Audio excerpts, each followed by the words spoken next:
Ma'am, the bride has explicitly flagged your name for the service entrance. You will need to use the loading dock around back. The security guard blocked the glass doors, pointing toward the alley where the garbage trucks were parked. She said we cannot have anyone confusing the aesthetic. I looked up at the balcony. My parents were right there, watching. My mother did not step in to help. She took a sip of her wine and turned her back. 3 hours later, I cut the main power line to the building, and the only thing louder than the silence was my mother screaming my name. I have to ask if your family treated you like hired help at your own sister's party. Would you leave quietly? Or would you burn the whole thing down? Drop a fire emoji if you'd choose revenge, and tell me where you're watching from right now.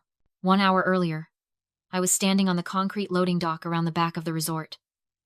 The air here didn't smell like jasmine and expensive perfume. It smelled like dumpster juice and idling delivery trucks. I checked my watch. 6 p.m.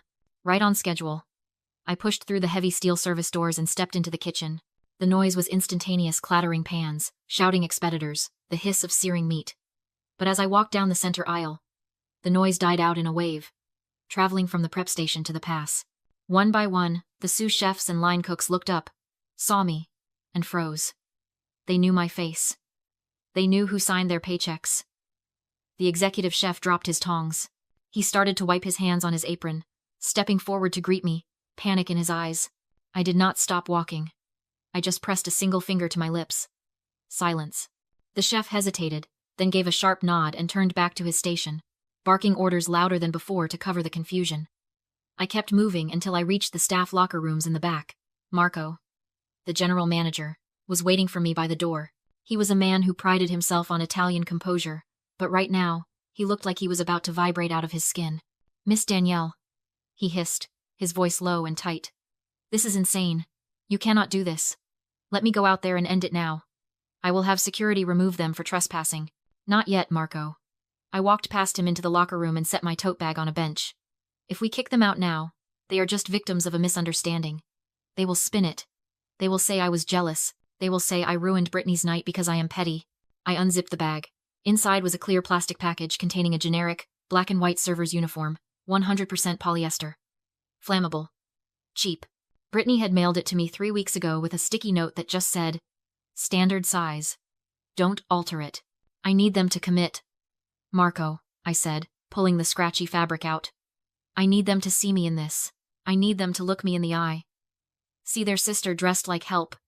And treat me exactly how they have always wanted to treat me. I need the guests to see it. I need the cameras to see it." Marco looked at the uniform with genuine disgust.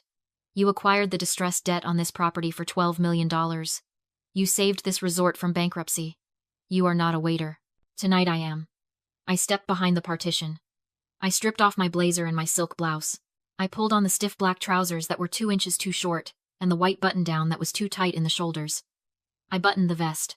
It smelled like industrial starch and humiliation. I stepped out and looked in the cracked mirror above the sinks. I did not look like a successful distressed debt specialist who had spent the last decade acquiring high-risk assets across the state. I looked like a spare part.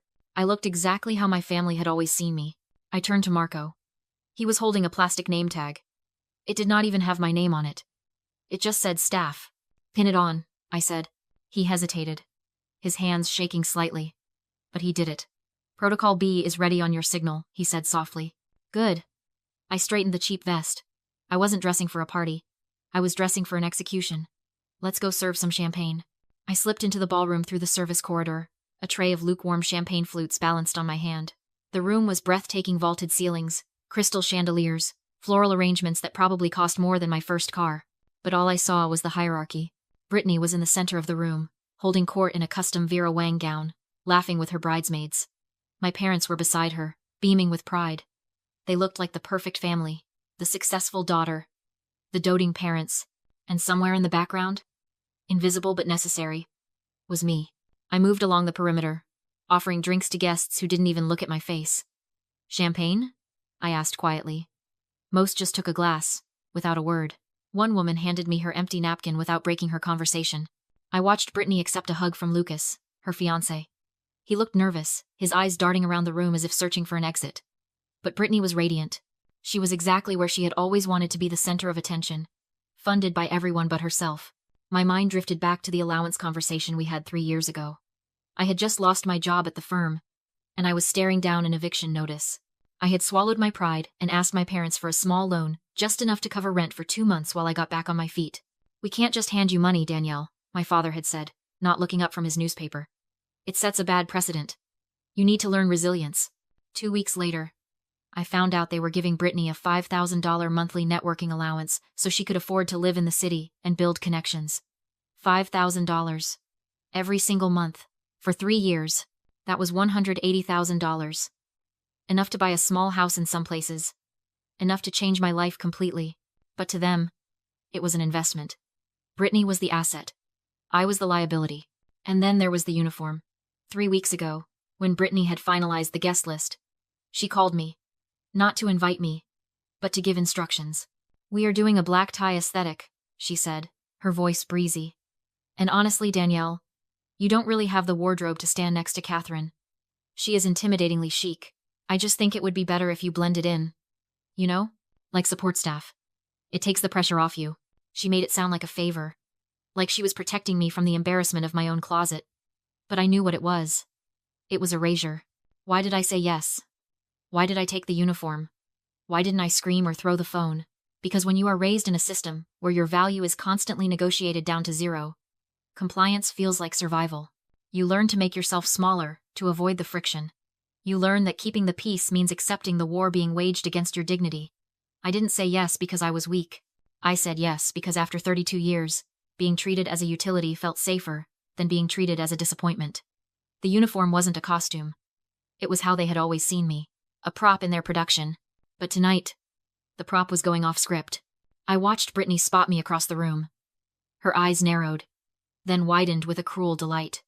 She said something to her bridesmaids, and they all turned to look. Then she waved me over. Not a wave hello. A summons. A snap of the fingers. I took a breath, adjusted the tray, and walked toward her. The trap was set. Now, I just had to let her spring it. "Staff!" The word cut through the ambient chatter like a whip crack. Brittany didn't use my name. She didn't say Danielle or sister.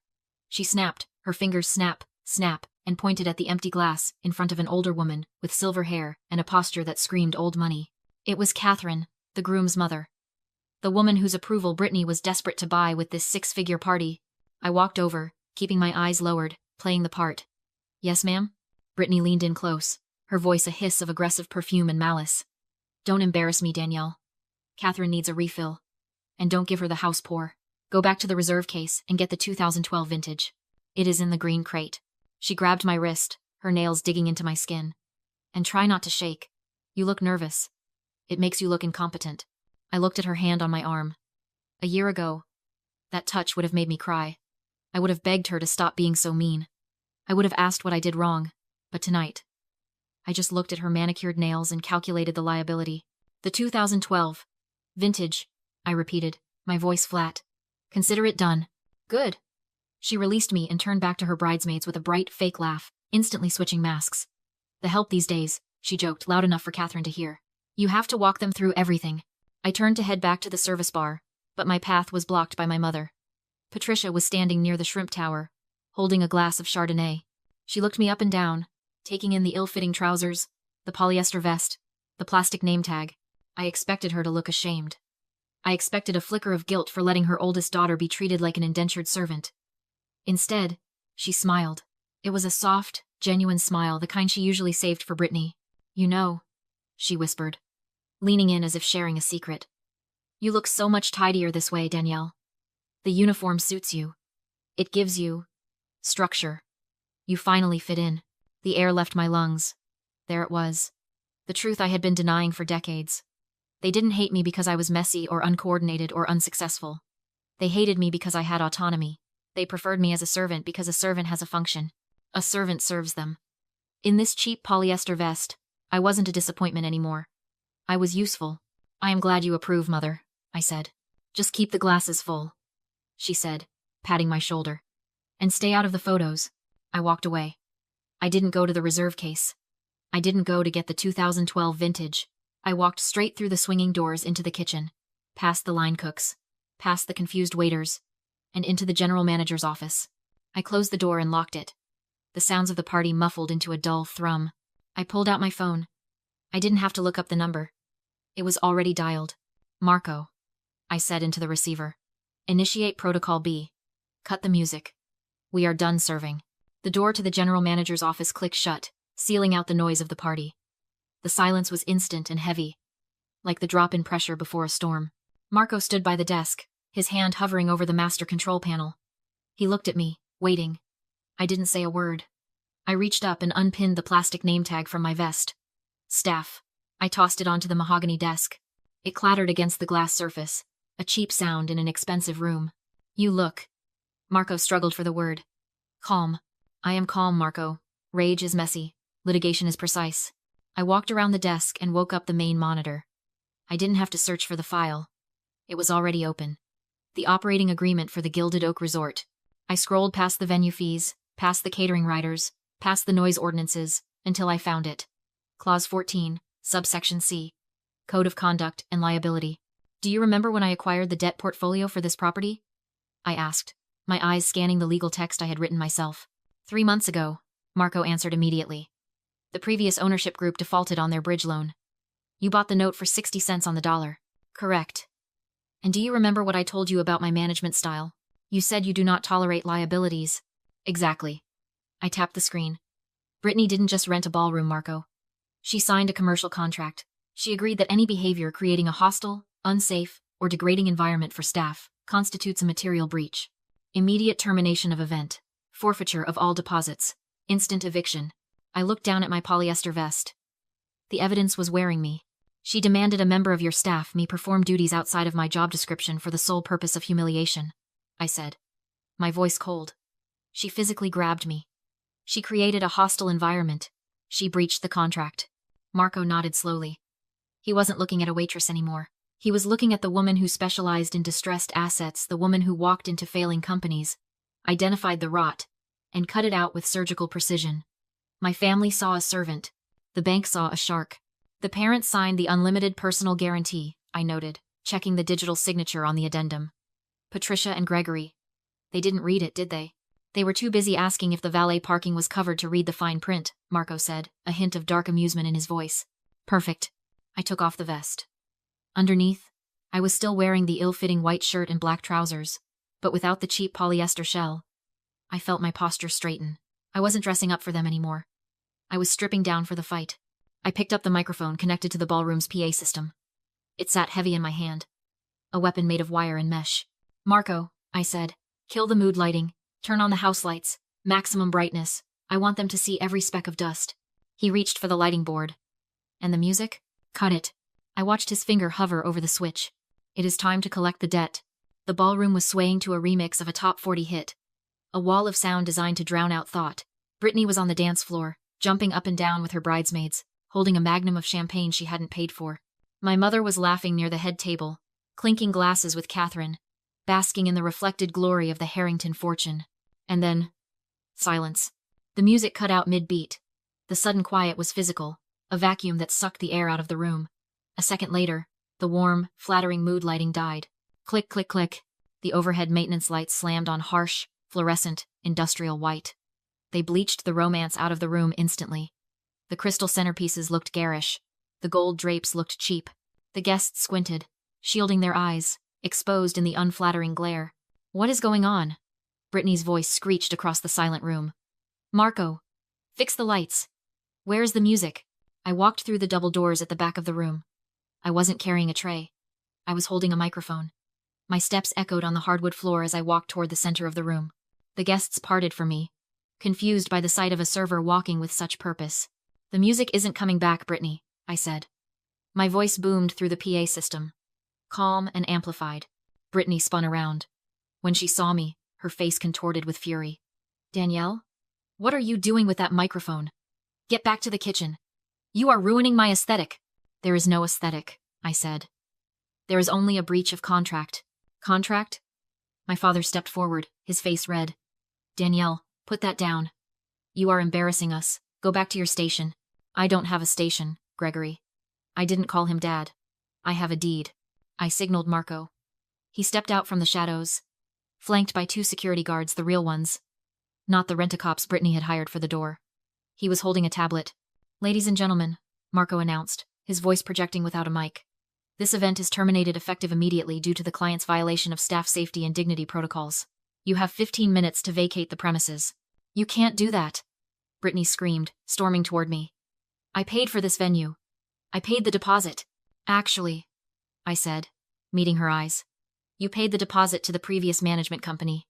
The one that went bankrupt 3 months ago. The one whose debt I purchased. I watched the realization hit her. It was slow, like a crack spreading across a windshield. You? She whispered. Me. I raised the microphone again. I acquired the distressed debt of the Gilded Oak Resort 90 days ago. I am the sole owner of this property, and as the owner, I have a zero-tolerance policy for the abuse of my staff. I pointed to the vest I had just taken off, now draped over a chair. You demanded I wear that to humiliate me. You grabbed me. You treated me like property. And in doing so, you triggered the eviction clause of your rental agreement. No. My mother gasped, her hand flying to her mouth. Danielle? You own this place? I own the building, the land, the wine cellar you have been raiding, and the debt you signed your name to, I said. And right now, you are all trespassing. The ballroom exploded into whispers and raised phones. Catherine rose slowly, eyes darting between Brittany and me. Is this true? She demanded. It's a lie, Brittany screamed. She's jealous. She owns nothing. Marco, I said. Show them. He lifted the tablet. The deed glowed on screen. It's time for you to leave. Security closed in, but Brittany didn't go quietly. Rage took over. She yanked her arm free and shrieked. You stole everything! The venue, the night, my life! To her, I would always be the invisible sister. The idea I had power shattered her illusion. She spun, grabbed a 6-liter champagne bottle, and hurled it at my head. She missed. Crash. The bottle obliterated the hotel's prized Chihuly sculpture, $200,000 of glass raining down across marble. Silence swallowed the room, and then the truth landed. Harder than the bottle. My parents had signed Marco's booking agreement months earlier without reading it, complete with an unlimited personal guarantee. I walked through the smashed glass. That was valued at $215,000, I said. Insurance won't cover intentional destruction. I tapped the contract. And Gregory, you are personally liable. The police arrived minutes later. Brittany was cuffed and dragged away, screaming that I ruined her life. My mother begged. She's your sister. No, I said. She's a liability. I held up my phone. $200,000 for the sculpture. $15,000 for the floor. $50,000 for cancellation. All out of pocket. My father sagged. We mortgaged the house for the deposit. We have nothing left. I know, I replied. You have $220,000 in equity. I already bought the debt. The lien is filed Monday. I am taking the house. There was nothing left to say. I walked past frozen guests and shattered glass, through the doors opened by the doorman. Good night, Miss Danielle, he said. Good night, Thomas. I drove away and left them with the bill and the reality that status doesn't cancel consequences. They wanted me as a servant. I served them justice.